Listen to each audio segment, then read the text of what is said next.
Good morning, Rabbi Isai. Welcome to all the guests. Dear Belly Shlita. So on Friday we had a schus. There's like 4 or 5 younger light, mamish, real koil guys. They came here and they're doing the daf. The guy all the way on the left has been with us for a while. He convinced his friend, the guy that the taller one that I'm grabbing, you can see my fingers around the shoulder, he finished Shas twice. And he did one shear and then he became part of the shear. So he says like this is Chesky Rosenberg. I'm one of the Koilin Gelite that came to the shear on Friday. I have to tell you the truth. Though I've been following the shear for a while now, still a nedoime real shmiya, literal sense, being at the shear live was totally geschmack at the next level. What? That was Shmilaria. Yeah, Shmilaria. It's just, yeah, you're right.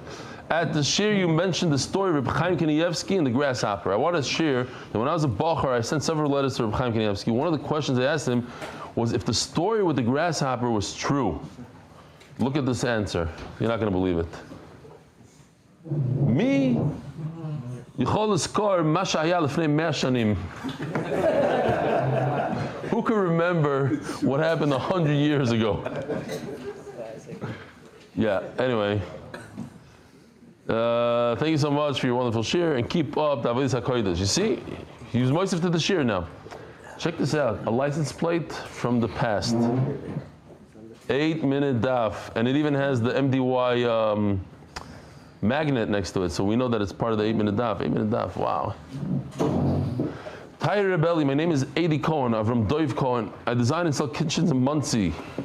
I first became aware of the MDY when friend Chaim Volvovitz began learning your daf and Valter, your booth at the OJBA to give away over 200 Gemaras. I was in Spal at the Geschmack Energy. You know what? This is the second email that has the word Geschmack. There's somebody here last night, the first time in the shir, but when he came out of the shir, he asked Ariel, he said, what does the Geschmack mean? It reminded me, it was the first time. So no, it reminded me of the guy that said, I love Rebbe Avigdor Miller's drasha. Just, what does Rebbeinu Shleila mean? Could somebody tell me? Everything is great, besides I didn't understand that word. If you don't know what Geschmack is, the half the shir was gone. As far as the Geschmack and energy people seem to get from your shir, I watched a few YouTube videos, and here's where it gets nuts. On Wednesday, July 2nd, my wife was pregnant and overdue and really didn't want to get C-section. I was watching the shir, noticed someone sponsored for an easy labor. I decided to do it as well and donated for easy labor, delivery, Gilo Bas, Helen Sarah. Since it was already Wednesday afternoon and due to the time difference in Israel, I decided to sponsor for Friday, July 4th. Kind of forgot about it and boom, Thursday night. 12:34. In other words, Friday morning, my wife goes into labor. Quickly rushed to the hospital. Baby arrived healthy. Nurses even remarked that quick delivery was Chazdi Hashem. A few serious concerns during pregnancy and health. Nothing. Everything turned out to be nothing. Everyone is happy and healthy. And thank Hashem. Girl, Tehila Devora. I'll leave it up to Rebbe to decide if this counts as an ace nigla. Bekitzer. It says, Bekitzer. For anyone watching, I'm not trying to take away from Kupat Ta'ir, but this works too in my experience. Thank you, Rebelli, and teaching me. Your talent, A.D. Cohen. P.S. As a token of gratitude, I've attached a cartoon for the Yashir. Can use for Shani Hossam, Shani Acha, designed by my sister Sarah, and using AI. Shani Acha, Shani Hossam. Shani's over here, Shani's far away. Doylem liked it, okay? Ariel Echlowitz, quick story. Mamish is Nisim, one after another in this year. I was watching that from Friday and very unusually got distracted by a dragonfly flying around my house. This is the first time I recall ever seeing a dragonfly in London. We need video. You didn't went down to speak about dragonfly and grasshoppers and to joke how someone came home to grasshoppers. They didn't believe the story, so I thought it would cheer the bub. He's not serious. On a separate note, please can you let us know when you tend to return to Israel after your U.S. trip? I'll be in Israel August. We'd love to come to live shir in RBS for the first time. All the best. Ari Mechlowitz, Psachim Daf Beis. If I knew, I would tell you. I have no clue. I don't have a return ticket. Doesn't mean that I'm staying there forever, but there's a good chance. Yeah. Right around Rosh Chodesh we try to come back. Marcel is sponsored by David Solomon, dedicated in memory of Avri Moiri. Reb Shmuel Baruch ben Reb Chaim Tzvi Doiv. Rabbi Isai, in case you didn't notice, this is a corporate sponsor. If you have a business and you want to do corporate sponsorship, speak to Yossi Klein. We'll put the logo is there. Some people have extra Meiser money for their businesses. It's a good opportunity. The Masechta sponsor anonymous Hatzlach Baruch Yisrael. If you want to do a sponsorship, cheetahs, we'll do it. Mom is not a problem. Cheetahs, leopards, we'll even put the thing for free. Anonymous, may our learning be a shield of protection and source of unity and blessing for Am Yisrael. Amen. Joel Gedalius, Lila Nishmas, my father, Jack Gedalius. Kyle sponsors monthly. Mashar Miriam Landy, thank Hashem for all the bracha and simcha. While these sponsors, TCS Israel, powered by Talk and Save Anonymous, Refush Leiba, Chudalev as bracha. By Ari Farkas, weekly sponsors, that my father, Do Farkas, should stay strong in his Daf Yomi commitment and connection to Yiddishkeit. I spoke to Do Farkas about one of the options of the big Chizuk trip of MDY, maybe to Australia. We'll go there. We will Chazak Australia, Sydney, and Melbourne. No. Big time. Barrier Reef. You know the barrier, the Great Barrier Reef, and see kangaroos. You ever saw a kangaroo live? It's a shtickle safari. Yeah, that's true. Listen. You can go to the zoo and see a lion. There's a guy that never went on a safari says things like that. I said you can see a lion and a leopard in a zoo. Ain't a diamond. Oh, daily sponsors. Eddie Cohen. We heard it. We just saw his email. Mazel tov for the birth of a beautiful baby girl, seen male, Ayin Shom. We saw it. MDYR monthly. For Shleima, Yonatan Eitan Ben B'Shov Bracha was here last night. For Shleima Mordechai Ben Esther. Look for Zayel Daniel Zev Ben Ayelet Esther. Rabbi Isai. What do we do? We're shtickle early. We should just schmooze now. What are people going to do? People are coming in now. Then what are we going to do? All right, let's go. We have a lot to accomplish today. We're holding my Omar Rav Sheishis, like 15 lines from the bottom of the Daf Ches, Amud Beis. You know what? I'll say hello to a guest. Shalom Aleichem. Where are you? Where's the father and son? Oh, Shalom Aleichem. What's your name? Rose. Rose? From Toronto. Toronto. You too? You're Rose? What's your name? Rose. Oh, Rose. Rose, that's different. Yossi Rose, Shalom Aleichem. You do the daf? He and his friends started listening to the Rav Shir. What Masechta? Now, Avodah Zarah? Wow. So when are you going to start? When are you going to get your dad to do it? Yeah, Givaldi. Okay, Shalom Aleichem, welcome. So you live over there in Toronto? Givaldi. Zog the Gemara, Amar Rav Sheishis. You guys have it? You take oil, boiled oil from a guy. We're still in the middle of a sugya of bishalakum. Oil that's boiled up by the Armenian, asur. Omar Rav Safra, I disagree. What's the problem? I'm concerned that maybe he added a little wine to the oil. Mr. Sorry, wine spoils the oil. Nobody puts wine in oil. And you're going to tell me that it's cooking. So the guy just cooked. You go to these Israeli restaurants, they give you hummus, and then sometimes they pour that oil on top. So you could eat olive oil as is, raw. Maybe we're talking about bliyos, mamish, parsas shavua. There's in the walls of the pot, there's some leftover tray from a couple days ago. It's more than a day old. Nois and tanliv gamu. That's a bad flavor that you're trying to insert into the kosher oil. Umutter. And we say it's mutter.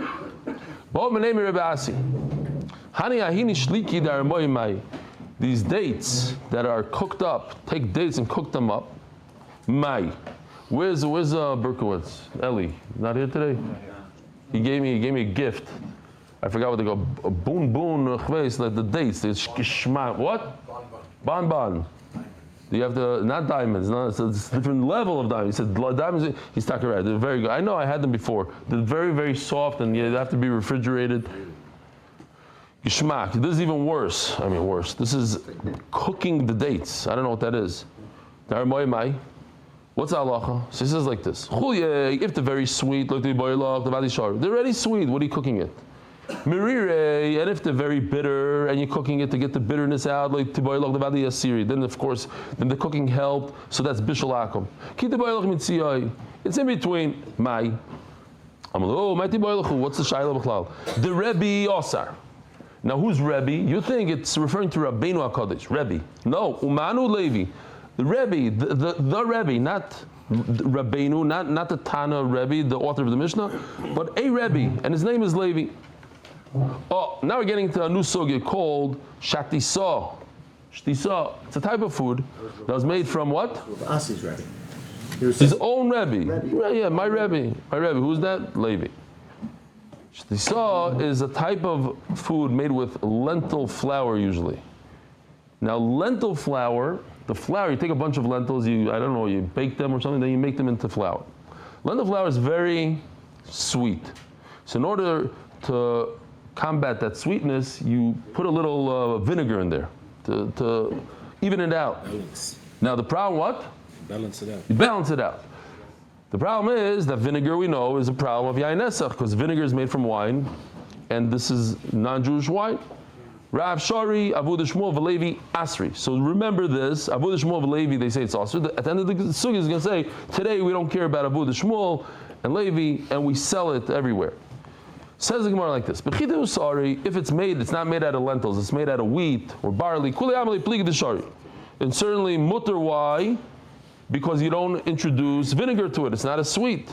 So what could be the whole problem? Why should it be usr? Huh? Because like plug, if in lentils they make this food out of lentil flour, and you do introduce vinegar, so maybe with the wheat one also. But lavre de challah. And if it's the lentils with vinegar, kuli amalei pligi, then of course the aser, you have vinegar in there, and vinegar is a problem of yain nesach. Ki pligi b'tlavche de maya, lentils with water. What's the shayla? Now we're talking about lentils themselves. We're not talking about wheat, make gzera on wheat because of the lentils. We're talking about lentils without vinegar. We should make gzera that maybe someone will come to use lentils with vinegar. So the Gemara says, and now it's aser. So where's the machlokes? If you're using a different type of flour made out of wheat and barley, you make gzera wheat because of the lentils. No such gzera. Omarav, when David was running away, Nebuch, from his own son was right of him. A lot of people have tsars with their children. This is tsar shabbat tsars. Your own child wants to kill you, chasing you. So Barzillai sent him a bunch of different types of food and different things, and kalim, the chsiv. So he sent him both types of shatzisa, the barley, the lentil one, and the wheat and barley one. It says he gave him mishkav, v'sapois, and v'kliyotzer, and different kalim. And then it says chitim usorim v'kemach v'kali. The kali is referring to shatisa. Upoila doshim, lentils v'kali. So it says both the soyrim, chitim soyrim, and the lentils. V'hashta hudikon mavki tzani l'shuke. Now in our days we use baskets full of this shatisa, the narda, all over narda. Nobody cares about, or we no longer passing like Avodah Shmuel and Levi that say that shatisa is asur. Next sugya. You do preserves. You want to preserve. In those days they didn't have refrigerations. They would preserve food different ways. And if it was the minhag to put wine in there, it's a problem. There's a difference between there's a minhag, and I know for a fact I saw on video that it's. I'll give you an example. Like I don't know if it's a good example. Just l'sabes and pickles. Here in Israel, it says on the back, it says made out of vinegar. Vinegar, right? Here, it's vinegar. That's what we're talking about. You're trying to preserve a pickle, and you're using vinegar. That's problematic. Why? Because there's yain nesach. Al biyadua, when you know 100% that he introduced vinegar like a pickle, osir. Afilu b'hana. Yeah, but saying it has made, but he's still not actually yain. You get it, yeah. So I'm just giving an example. I don't know. It's a good example. I don't know if this is considered. To preserve, it's one of these. Okay, al biyadua, when you know for certain that there was wine introduced there, Also, not only is it also afilu bano, you're not even benefit from it. As the Gemara, the Shor Rabban Bano, the famous fish with the oil, the innards, the whole thing, and there's oil in it. And Rabbanan said that you're allowed to benefit from it. We know for a fact this is wine in it. It's yudua. Says the Gemara, the wine is to combat the bad smell. It's to mask a smell. It's not to add flavor. It's to undo a smell. A lot of people that have sensory, and even if you don't have sensory, a lot of people are like allergic, not allergic, but mentally allergic to tuna fish. It's like one of these, I'd rather like it, but tuna, dagim tuna, how could a Stefansky not like tuna? But some people are like, wow, so if there was something to overcome that smell, maybe they would throw in a little wine to just take that smell away. But it's not to give it a flavor. But by the kvashim or the matuki taima, it's to add flavor. Says Gemara, even if you know for a fact that this wine is mutter by the preserves. And how come Remeir says by Muris it's also bano? What does that mean? To preserve, you're not really drinking the wine. The food is sitting in a wine mixture or whatever to preserve it, but you're not trying to eat the wine, you're not drinking the wine. The wine is a chemical to preserve. It's like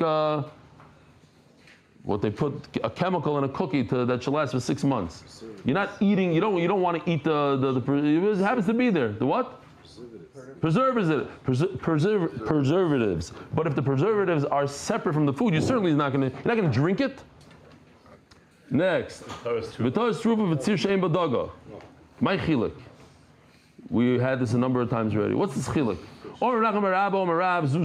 It's the fish. Remember the small fish that doesn't have fins and scales, doesn't have the siman, but later on, when it gets older, it develops. So is that good enough to be kosher? The Gemara is going to say yes. As long as it's a species that eventually has scales and fins, it's great. Why is it also? Because when you try to catch this fish, I didn't want that one, but okay, we'll put this in. When you try to catch this fish, other fish come in there together with it, and their treif here, Stam, this is a Geschmack video. It's an older one, very old, but this is what I was talking about. The dagim tuna is anti this. Here we go. But the number of dolphins killed by sharks or other dolphins is nothing compared to the number killed by humans. These are tuna in the Pacific chasing smaller fish. A tuna boat with its enormous purse-seine net. And dolphins that were chasing the same fish the tuna were chasing are now caught in the same net. Every year, thousands of dolphins die this way, just as they die in other kinds of nets, or are killed because they damage fishing gear, or simply scare away fish. They have a little hole over there that they know how to escape, and the tuna doesn't know how to escape. That These made it a law. Though. They've been caught in one of the many new nets with dolphin escape hatches, required by law in several countries. Oh, hold on, but there's a good jumper. That's why. Here it is. Oh, now we can go right there. Now there's race to freedom. Okay. Zog the Gemara. Oh, there's a video. Chaval.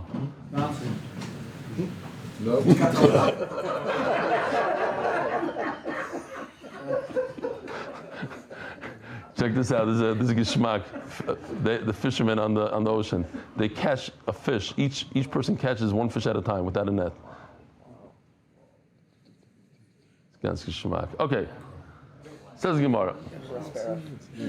Huh? Yeah. Oh, this Shiloh. If you weren't here last night, you can make maybe $1,000 on the Shiloh. I spoke about your son yesterday with all the Chazara. He doesn't need Chazara. Mam's a genius. Kid is a genius. This 12-year-old kid, Nachman. You knew about this? That he remembers like that? No. It's crazy.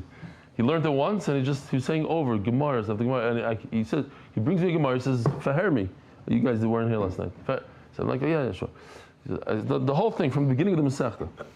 Okay, yeah, the half hour goes, every 10 minutes, are you going to hurry already? Finally, he drops a Gemara on my schnitzel, and he's like, go. So I said, okay, so I start opening, I said, okay, what's this? He starts telling me this, everything, like, it's crazy. Okay, anyway, so here's the Shiloh. We have to ask him when he what's a case that you're allowed to eat chiluk, this chiluk stuff, this fish, from a goy? The Gemara said, there's a certain time that you're allowed to eat chiluk from a goy. The answer is, there's a chassid here yesterday, and he knew the answer, but nobody understood what he said besides me. He says, Iman. And they're like, Iman. Uman. Yeah, you see, you didn't understand either. Look here. Yeah. So, a bunch of Amaritzim. I was Mitargim. And then I asked him a question. He says he'll answer me in Yiddish, but so Iman. Why Iman? Because the Iman knows the difference between the tummy and the tar fish, and he doesn't want the dolphin in his tuna. He doesn't want the bad fish. He takes it out. So you let it buy the chilik from him. Says the Gemara. If it doesn't have fins now, but later on it'll have scales later on. Keep going. These types of fish. Mutter. Yes, now I'm holding there. Right now he has it, but as soon as you remove him from the ocean, poop, they fall off. Kigoin, akunos va'afunos, kitaspatayos, va'chstapatayos. We should make a song out of this. Va'atunos, muter.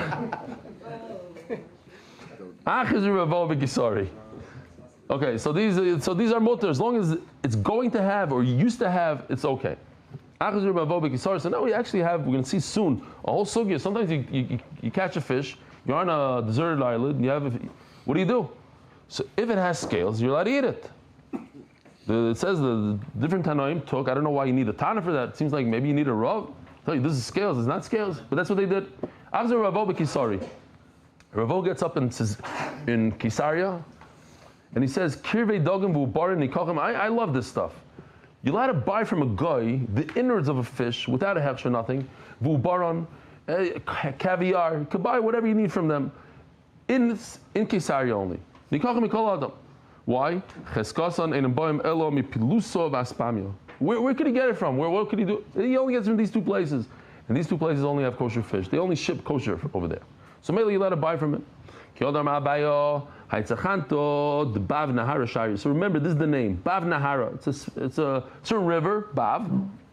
If you buy chilik from this place, there's no non-kosher fish on this river. So you see a guy selling chilik on the shore over there by the river, you let it buy from him.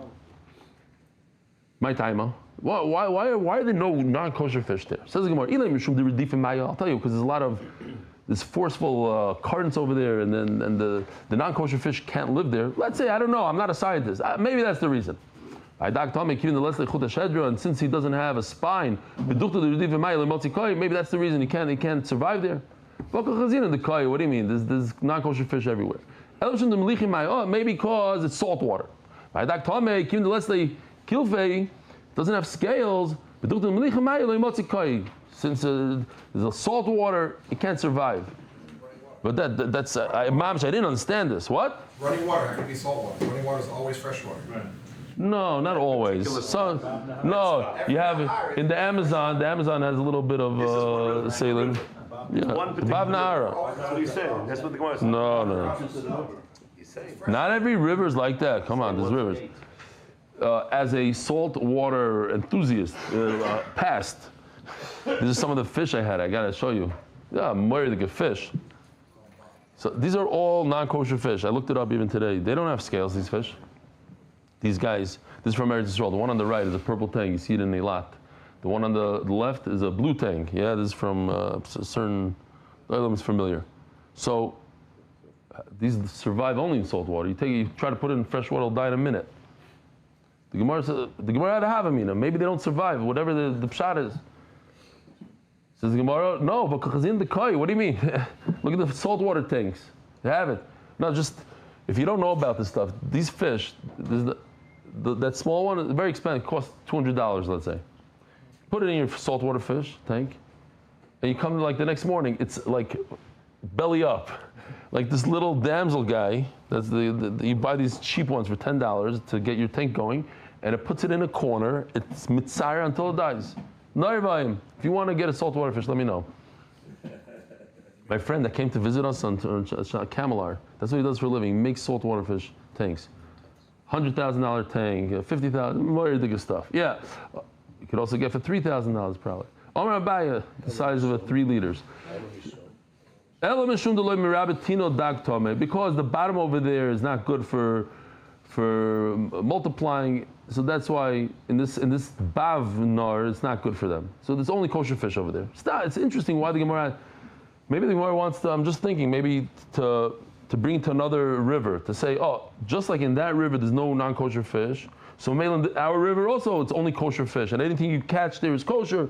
But we have to know why over there is non-kosher fish. The Gemara says because the bottom. You have to know about the bottom. The bottom is not good for non-kosher fish. So I guess any river that has a bottom like that, you'll know that there's no kosher fish. It's only kosher fish. Omer Avinu.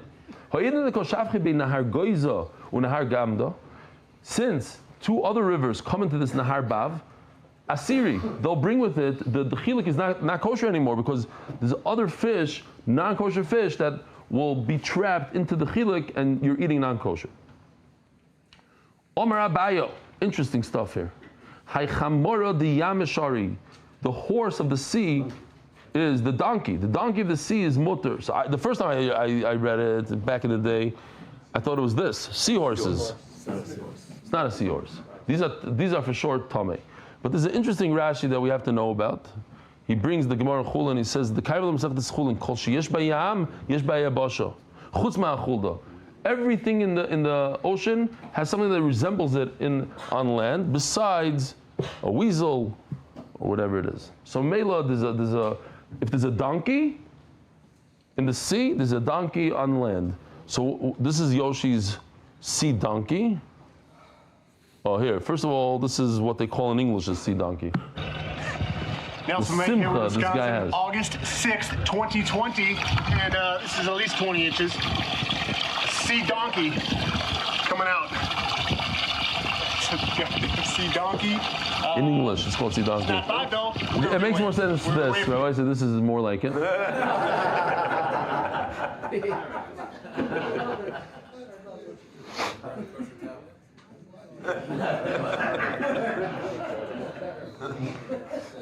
We're going places. I don't know. Not like it's, I would have thought it's like a sea lion or something like that. Oh, that's coming up. Toyer diyama. So one minute. The donkey is kosher. Toyer diyama, the ox of the ocean, osir. So what's the ox of the ocean? This they say is the ox of the ocean. It's called ox of the ocean, a manatee. In Florida they have this. The boats hit it all the time. It's the cow. It's called the cow of the sea. Sea cow. Okay. So you should know this is treif. This is not kosher. Tar the am osir b'simonach, and how are you going to remember this? Tamei tar tamei. It's the reverse. The donkey, which is usually tamei, is tahar, and the ox, which is usually tar, is in the water. It's tamei. Omer Ravashi, shvarnuna, shari. Type of fish. This is a mutter fish. Kedash nuna osir. The kedash one is osir b'simonach kodesh l'Hashem. If it's kodesh, it's only for Hashem, not for human beings. So therefore, kedash nuna is osir. Igedamri. Kvar nuna osir b'simonach kiri of the gichavim. A type of fish called kvar nuna. And you should remember the graves of the goyim are tamei. We made them tamei. They shouldn't really be tamei. It says the opposite. The Rishonim have an issue with this because the kiri goyim are not really tamei. Okay, fine. Says the Gemara about kiva ikla leginzak. So when we learned it, you'll remember. He said Rabbi Kiva Eger's name was Gins. Where is he? Is he here today? No, he's not here. He's here? No, he's not here. He left. Rabbi Kiva Eger's not here. And we said then, oh, you told him already that we mentioned him in Shir? No, he's the great grandson of the Rabbi Kiva Eger. Rabbi Kiva Eger, we said over there that Mustama means the Rishonim Agoris Marukva. Rashi says it's Marukva. This, I don't know if this story, maybe this story it's really Rabbi Kiva. Isaac Ameya Ununa, but he brings on the side, Ayin Sham, whatever. Isaac Ameya Ununya, the have a domin chipusha. They brought a fish to him and he said, is this kosher, Rebbe? It looks like a chipusha which is tamei. So what did he do? He did a trick. He covered the fish with a basket. Now the fish was thrashing around in the basket. So then he turns the basket over and he sees scales all over the side of the basket. Oh, it has scales, it's mutter. They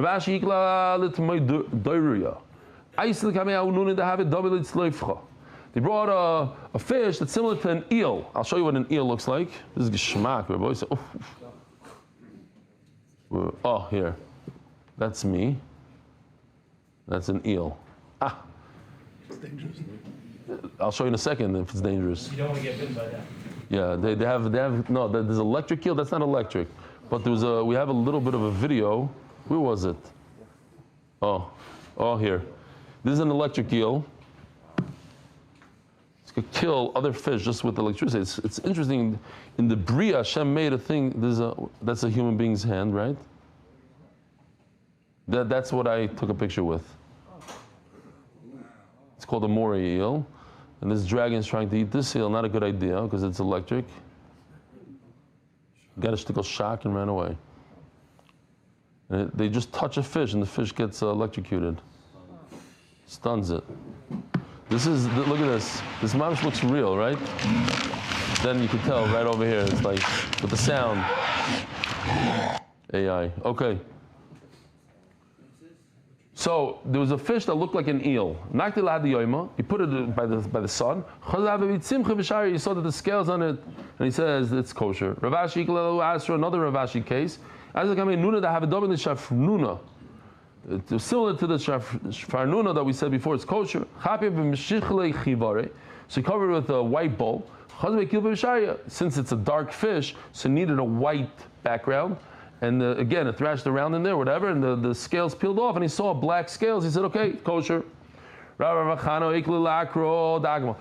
chavrusa told me that he was at somebody's house, and the guy served something similar to lobster. I said, I never heard of such a thing. He says, the guy told him it's kosher. I said, the guy, so if anybody knows what he's talking about, there's a fish similar to lobster that's kosher. You know about something like this? It's a fake. Not fake crab, not crab. That's in a bag. That's manufactured in a store. He said it looked like it had the leg, the whole thing, like claws.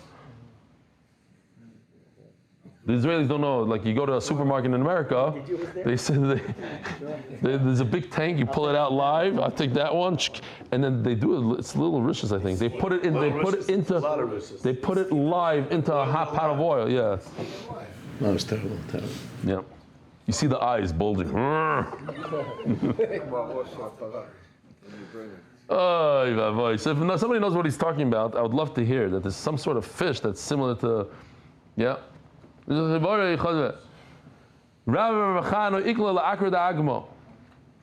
Chano came to this place called Akra Dagmo. The tzachanta again is chiluk. We're going back to chiluk. It's kosher. We said chiluk is kosher. But he overheard somebody saying, oh, they're serving him bate. Now bate is non-kosher. So he took it as a sign from Hashem. Really, in truth, you're allowed to eat chilik, tzachanta. But because this guy said bate, I'm going to be careful, I'm not going to eat it. It's probably, what do we say? The whole problem with chilik is that when you catch it, in the net, you get all the smaller other non-kosher fish. Maybe there's some non-kosher fish in there. So he didn't eat from it. In the morning, he went to see what's going on. You know, in those days, they didn't have like light and what we have today. It was dark. Indeed, when he looked closely, he saw a non-kosher fish within the chiluk. He said about himself, yesterday Avi said that the kol oven is Rosh Hashanah what? No, Gematria? Of like kol? Oichel Tomei. Oichel Tomei. Art Scroll even brings it down. Le'yuna l'tzadik oichel Tomei. Oh, it's like the famous mice with the Vilna Gaon where he passed on a chicken that was treif, and the Rav said it's kosher, and the Rav forced him to come and eat it on Friday night so that nobody should undermine the Rav. And then so he said, okay, I'll come and eat. And then some chayla from the candle, so they said, okay, you can't eat it. It was treif. Le'yuna l'tzadik kol oven. They ask, how can he say about himself that he's a tzaddik? Le'yuna l'tzadik kol oven. V'akar shel chiltus. You have grain, chiltus. Very sharp tasting grain. My taima. Why can't you eat it from a goy? Says Gemara, Mishum de mafsik leis bisakino, because the guy cuts it with a knife. So what if he has a knife, and the knife might not be kosher? But what he ate from this knife, what he cut with this knife, is more than 24 hours old. And we said, since it's a flavor that's 24 hours old, it's actually harmful for your food. It's not good for your food, and mainly you're allowed to use it. Mutter.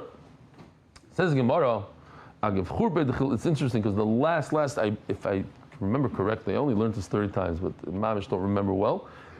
The last, maybe sugi even of Avodah Zarah is about a knife that has a flavor, and you put it into the ground. You like put it in the ground.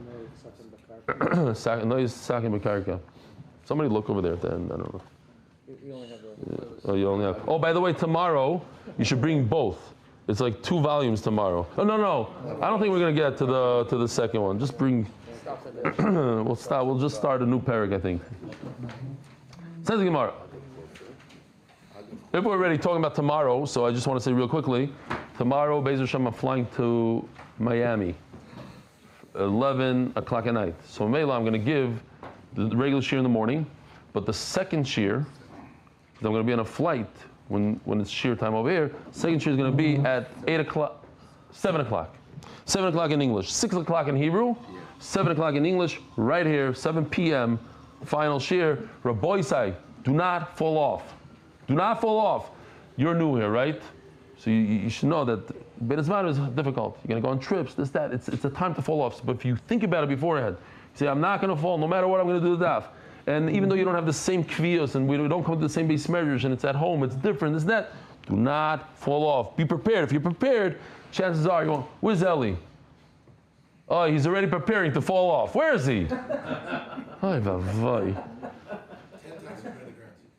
Then it says over there, was it Amud Beis or Amud Aleph? Mamish the last sugi. Okay.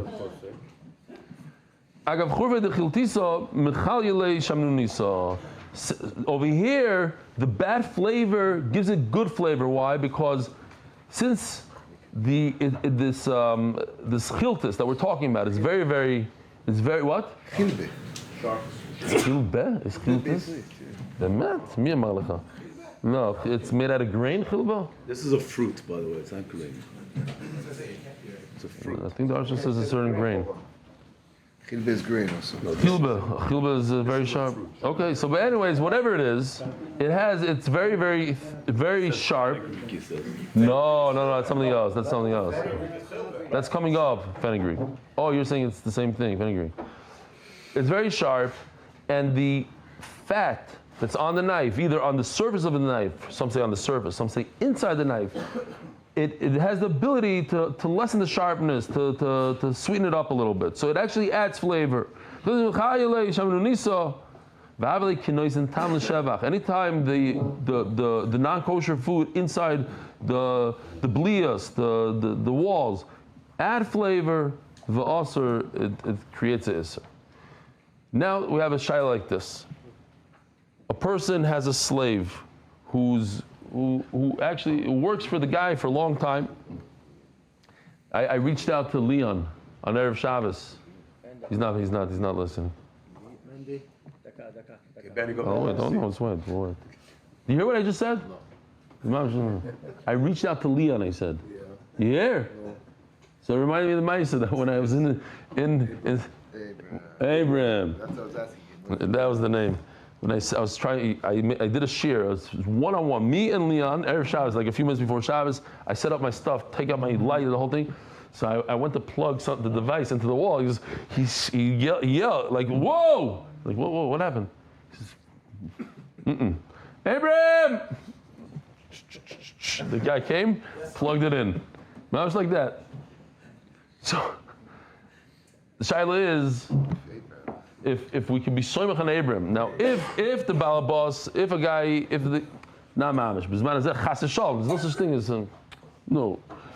But in the time of the Gemara, a guy had an eved, and the person is nifter. How do we view the slave? And the same shaila we have on a wife. A wife she marries a guy that has a lot of chumras. She marries a chazanishnik. And she goes along with the chumras, but then he's nifter. Could we be soymach that she's machmir on these chumras? And then what happens if she marries somebody else that's much less machmir? Kids are interesting shilos we have over here. Come on, first 2 weeks ago. She was married to a guy. Oy. Evid yes, wife not, he says. Okay, each person. I saw this. Someone was married to Chazanishnik. Yeah, you saw with your own eyes. Yeah. And she married Zrachi person. That's the Gemara Shaila here. And the kids are not. Mamsha, go. From that to that. Like, so. That's why she got divorced. She had enough of this guy. Those chumras. And what? She's not keeping those chumras. No, the shaila is when she marries the Chazanishnik on the third time around, does she go back to the chumras? I'm serious. That's the Gemara Shaila. That's mamish the shaila. That's literally the shaila. And that's the case I used yesterday. I didn't know your case. I said it in shir. Chazanishnik. What? I do know. I know the case. Third time. Third time around. She's not for sure not going to marry Chazanishnik again. Okay, but Lu Yisur, yes. After the Leiba have come is Zabin Chiltiso. So this is Givaldik. You want to make money. You buy a slave, and you have him working in your store for you. He sells chiltis, chilba, whatever you want to call it. So then his master was nifter. Also coming to Rabbi Yochanan and asked Rabbi Yochanan what to do over here. Orlei, Mal Mizbah Minei, can we buy from him, from the slave? Does he have a cheskes kashrus? Amar Lahu, Avdish Chaver, Hareu Kechaver. We have a yisoid. Once the slave of a Talmud Chacham, of a Chaver, what's a Chaver? Something that's makbid on Maisris and Tumah. He has a certain level. So he's like a Chaver. Now we continue. Rav Huna bar Menyumin Zovet Techelto Me'anoshi. Me'anoshi, the base of the Rav Amram Chasida. So Rav Amram Chasida was nifter. So he went and he bought the tchelas from the wife of Rav Amram Chasida. So just to talk about it, I liked what the Menachem Ateh sent me. He said we should make a song now. Kol Yisrael Lev Shem Tchelas. This is tchelas. Ay, kol. Let's. He's a let's. You have nothing better to do at 2 a.m. to send me this message. So there's something called the chidlazain, and in the time of the Gemara, they used to make tchelas from it. So today, a lot of there's people that say that they found this chidlazain, and Reb Chaim Kanievsky says, "What do you mean? It's nignaz. You can't find it. It's buried forever." And some say, "Well, wait a minute. The Gemara says that there's Amoraim that wore tchelas hundreds of years after the Gemara says nignaz. The Medrash says nignaz. The Kitzer. Then you have the video of a guy going Mamsha Nudnik. He's like, he asked Reb Chaim Kanievsky, I could prove that it's tchelas. He says, no, you don't wear it. It's nignaz. But I proved it. He says, you prove it, so you wear it. You have to wear it. Yeah, you're mechuyev to wear it. Great. So you have that video. Next. Oh, so there's something called Kol Elon. Kol Elon.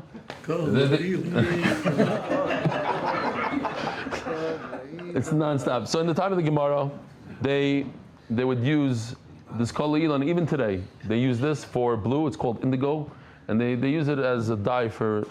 It's very, very similar to the point that the Gemara says that only HaKadosh Baruch Hu could differentiate between the two colors, the one from the Chilaz and the one from Kol Elon. One of the rice, and I wish I knew more about it. It was unbelievable. If it's emes, it's like a checkmate kind of thing.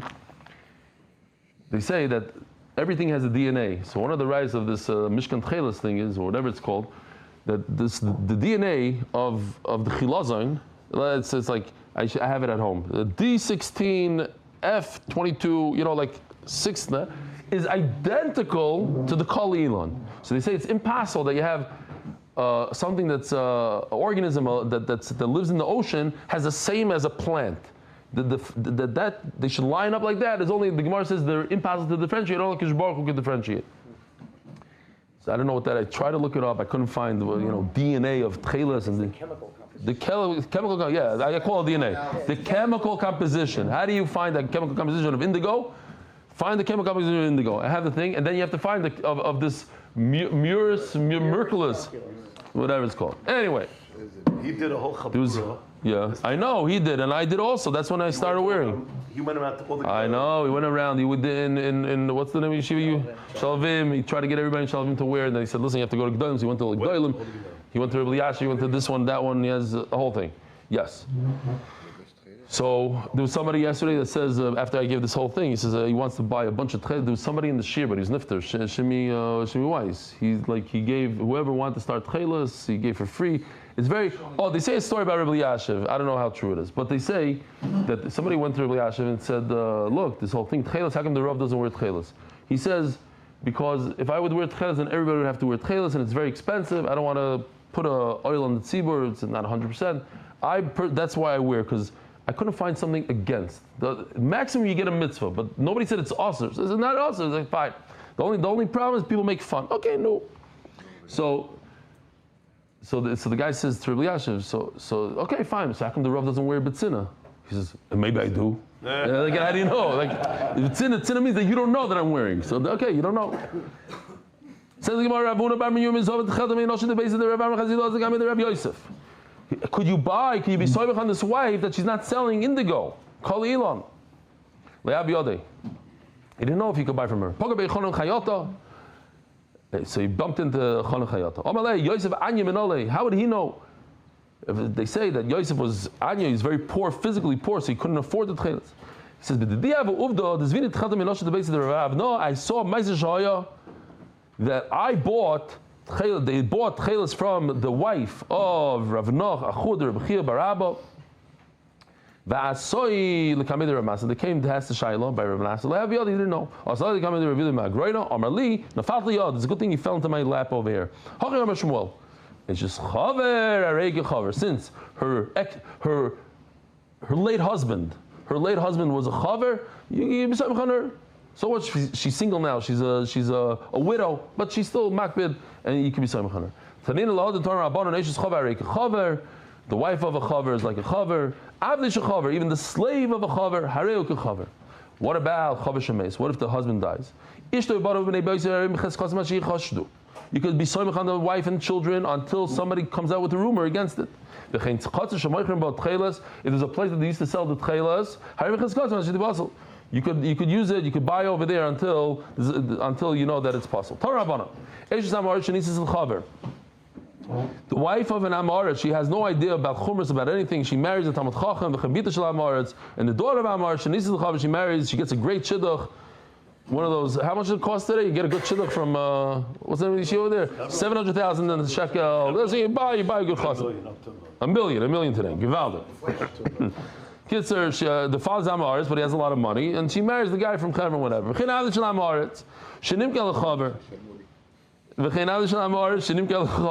And the slave of an Amoritz that was sold to a Talmud Chacham, you got to go through the whole licensing process all over again. You have to make sure that they know the halachas and they accept it upon themselves. But what if she was already married? She knows all the chumras. She was married to Chazon Ish. Then she marries an Amoritz. She marries a guy that doesn't know halachas. Her whole life she grew up doing all these chumras or whatever. Makbid on maisris, mamish like a Chazon Ish. And the slave also. If they remarry a Chazon later, they don't have to accept upon themselves again the Meir. What do you mean? They were ruined already. They went from Chumrah to Kula, back to Chumrah. So since they have Kula, we have to see that they really accepted upon themselves. Maybe they got used to all the Kulas and everything. There's a famous, the famous thing. Does a wife bring a husband up? Or does she bring him down? Does the husband bring him up? Says the Gemara like this. There's a woman who married a chaver. He was sick. So she was such a tzaddikus. She put the tefillin on. So you see from here, they want to bring a raya that a woman could put a tefillin on a man. He said, no, maybe he did the knot. He did the thing. Fine. This is l'moichas. Once she remarried the bad guy that takes taxes from everybody, she helped him do bad stuff to collect taxes. Oh, this is the, huh? This is how they get the muralist Merkus, whatever it's called. Omarav. I'll just continue reading over here or learning. So these are things, these are items that we spoke about. Just the Gemara puts in a nice Rosh Tevis. That's what they found. They found millions and millions of the shells. So they realized that from Lebanon all the way to Haifa, they found millions, like football fields worth of this stuff. So they said, it must be. This is the same thing that we're talking about. And you guide it through a diver, so that makes sense. It's every 70 years. Kitzer. Omarav Chavis also b'chosim echad. The Rosh Tevis Ches Beis Yotaf.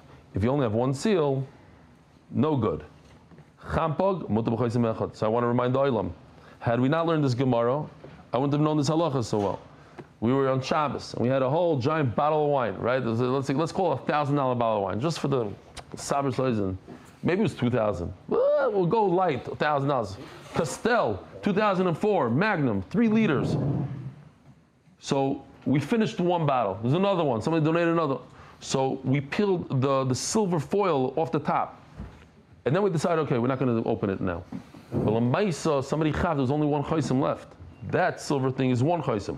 Once you take that off, you only have the cork. Rabbi Shomberg said, but the cork might be also 2 chaysims because it has lettering on it. Fine.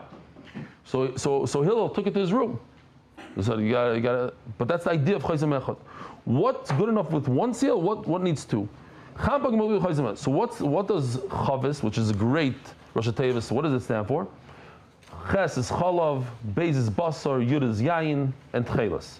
Which the Gemara is going to take out chalav. You don't need, nobody's cheating with milk. So chalav means chaticha, a slice of a fish that we don't know what it is. Asurim b'chaysim echad. These things are also with one thing. Sponsor. 1 minute, let's just finish this. Chiltis, murios, pas, givina, ches, mem, pei, gimel, mutar b'chaysim echad. So things that are very expensive, like wine, so the guy's gonna do foilish stick, so you need more. You need more than one seal. Things that are cheap, little murios, a little bread, he's not gonna go crazy. So one, we said, what's an nafkamina? Bizmanenu. You have all these delivery guys, the Volt guys in America, Uber Eats. Is one seal enough? Or you need multiple seals? Also in Hillel's room, the guy came to clean. He's not Jewish. What?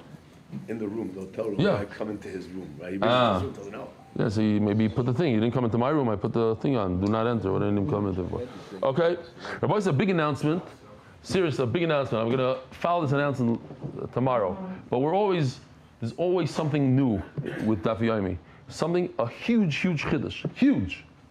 And that is that we, Be'ezer Hashem, for Masechtas Haryos, we're printing our own Gemara, translated to English. We translated it ourselves, not competition with ArtScroll, but we translated it ourselves.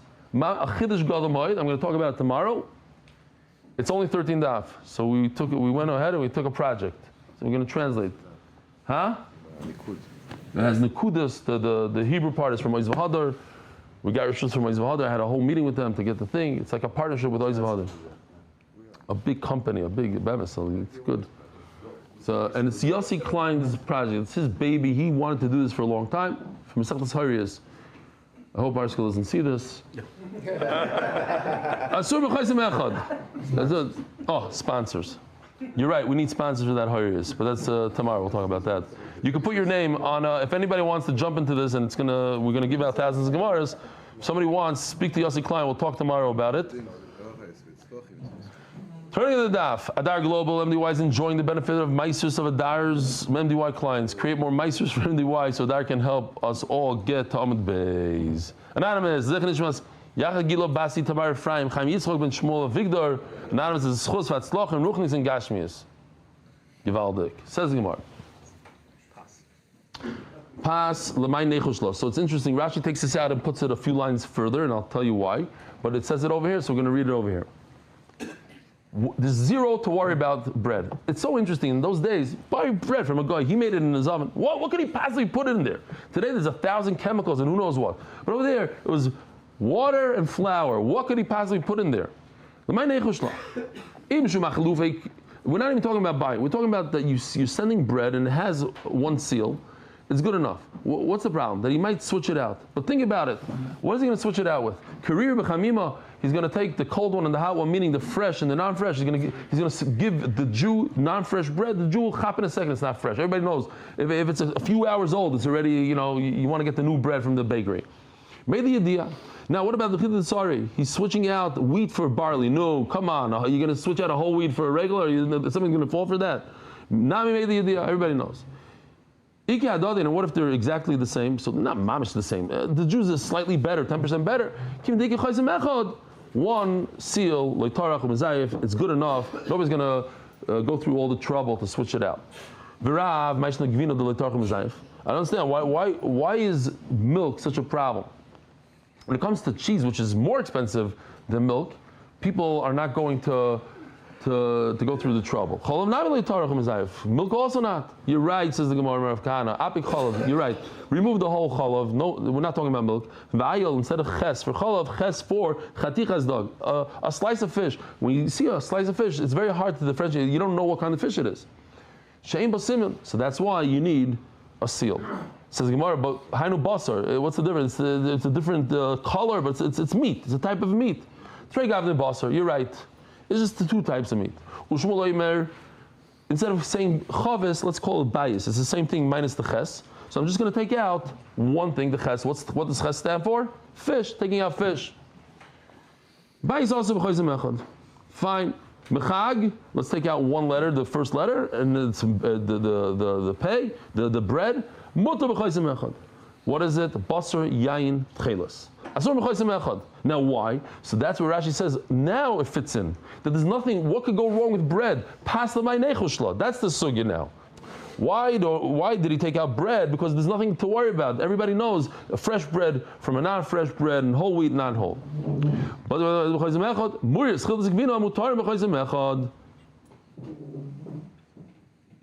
and the Shmuel Chatichas Dag She'ein Bo Simin Hainu Basar. I don't need to say fish and meat. It's the same thing. So maybe I take it out. Shrigav the Basar le'aminon. Taner Rabbanon. Ein loichim yimach mechag b'Surya. You don't buy from a Jewish store in Syria. You don't buy these 6 items.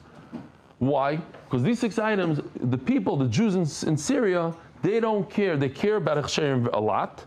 But they don't care to sell you something terrible. They don't care about l'fnei iver l'sidim michshol. What's the 6 things? L'yayim v'lo murias v'lo chalav, all things that we discussed. V'lo melech, this we don't know. Salkoindris, it's like a type of salt that has treif in it. V'lo chil is v'lo vina. Elam and mumcha. What's a mumcha? So over here you don't say imin. Mumcha is not an imin. Over here mumcha, well it could be imin, but according to the Rambam and other Rishonim, it means somebody that's huchzik b'kashrus, somebody that we can rely on him, which is a big halacha. I'm not passing it, I'm just throwing it out there. How do we eat shalom here in the space medrash? It's made by a private guy. So there's a concept called if a person books what? Doesn't sell it. No, but even over here we're talking about he sells it. Over here he's selling. This is a store in Syria. And then I heard that now when you're selling. So if you could be machzik a guy bekashrus, I'm not going into it. That's what I'm saying. There's halachas you have to know. Ask your local rabbi. But sometimes the badatz gives you a hechsher on a store. It doesn't really come into the store. It gives a hechsher on the person. So this guy is a machzik bekashrus. Pizza Maven is a perfect example. A store in Los Angeles where the guy did not have a hechsher, but everybody trusted him. Yeah, but I think today he does have. He does have that. Hadar Gula for like 50 years in that. Right. That's the whole thing. We got to go, Rabbi Isai. We're running very late. What do? We're shtickle early. This is just shmooze now. We got to go, Rabbi Isai. We're running very late. How do we get to the Mishnah? Let's just get to the Mishnah. This is an interesting halacha. This same guy that his store has treif in it or sells terrible things, by him in his house he can eat. Don't worry about it. Why? Because he's makvin on Hechsherim. Same thing says Rabbi Shimon Levi. Shigir balabais lebeisay mutar. Over here, shigir doesn't mean to turn on a fire. It means to send. So if the guy sends you something, you can rely on it. It has a good hechsher. Just don't buy from his store. My time of balabais. This guy's not going to let go of something that has a good hechsher and give you something that's awesome. When he sends you a gift, he only sends you something that he himself eats.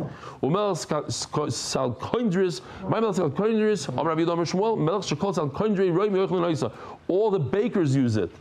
Now the problem is because they add different fats to it, different tray fats. That's the problem. That's why I can't eat it. If it's black, it's also. It's white, it's mutar. The opposite. It's the white one is also shachar is also mutar. Let's make a pshara. They're both also. Why? It's just simple stuff. It's mamish misach. Why is white also? Because they throw in the kishkas of white fish and white makes it white. And the one that says the black is also. They throw in the black kishkas in there and it makes it black. Because they put both of them in there. There was a guy in our neighborhood, an old man, who used lard. Two more lines, Ariel Surim, Limutei Mai. These are also, meaning, and it comes to exclude another thing. L'chiskio, Limutei Biyadua. If a person, we know for a fact he added wine, it's also Bano. These two things that we also discussed, Ustamaki Remei, that what Remei says, it's also Bahano, Rabboisai, have a wonderful day. Merit the schus of spreading Torah throughout the world. Sponsor a shir today. MDYsponsor.com or sponsor at MDYDaf.com.